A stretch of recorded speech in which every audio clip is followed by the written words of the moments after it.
Today I want to speak to you about a good reminder that we find from Jude chapter 1 verse 5. There is only one chapter in the book of Jude, so it's Jude verse 5. And here's the good reminder. Let me read that verse to you. But I want to remind you, though you once knew this, that the Lord, having saved the people out of the land of Egypt, afterward destroyed those who did not believe. The Apostle Jude wanted to warn Christians about the danger of false teaching and false living in the church. After stating the danger, Jude didn't want his readers to react in the wrong way.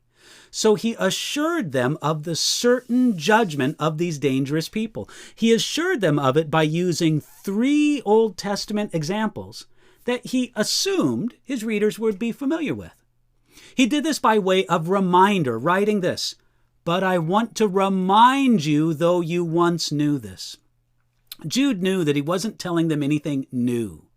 They already had been taught these examples, but they needed to hear it again and apply it to their present situation. Ideally, every Christian would read these allusions to the Old Testament and say, "Yes, Jude, I know exactly what you're talking about." If we don't know what Jude's writing about, it shows that we need to deepen our understanding of the Bible. You see, Jude was a wise teacher.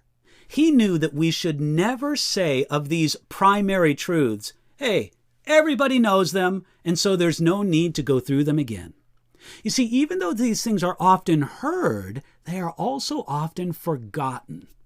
Jude knew that the purpose of teaching among God's people isn't just to entertain Christians with constantly new things.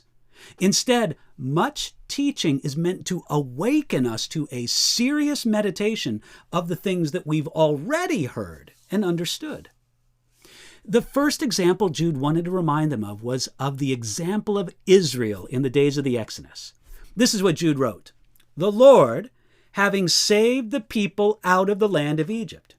In this, Jude reminded us of what happened in Numbers chapter 14. God delivered the people of Israel out of slavery in Egypt. They came out of Egypt into a place called Kadesh Barnea, on the threshold of the promised land. And they came without any unintended delays. But at Kadesh Barnea, the people refused to trust God and to go into the promised land of Canaan. Therefore, almost none of the adult generation who left Egypt entered into the promised land. Now, think of what God did for the people of Israel in this situation, and then how they responded to him. They experienced God's miraculous deliverance at the Red Sea. They heard his very voice at Mount Sinai. They received God's daily care and provision in the wilderness. Yet, they still lapsed into unbelief, and they never entered into the place of blessing and rest that God had for them. The result was tragic. Jude tells us, again in verse 5, afterward he destroyed those who did not believe. Those who doubted and rejected God at Kadesh Barnea paid a bigger price than just not entering the promised land. They also received the judgment of God. Psalm 95 describes how the Lord reacted to them. This is what we read in verses 10 and 11 of Psalms 95. "For 40 years I was grieved with that generation and said, 'It is a people who go astray in their hearts, and they do not know my ways. So I swore in my wrath, they shall not enter my rest.'" The warning through Jude is clear.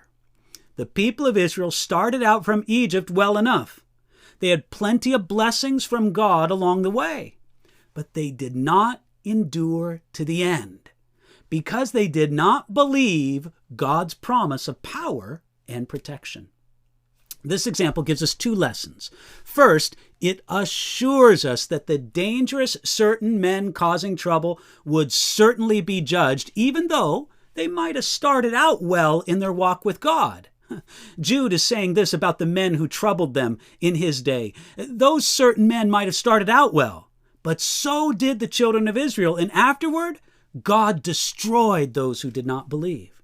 Secondly, it warns us that we must also follow Jesus to the end and never be among those who did not believe. Brothers and sisters, the final test of our Christianity is endurance. Some start in this race, but never finish it. Determine for yourself, that for you in Jesus Christ, there's no turning back. And by His grace, you will be a finisher, not just a starter.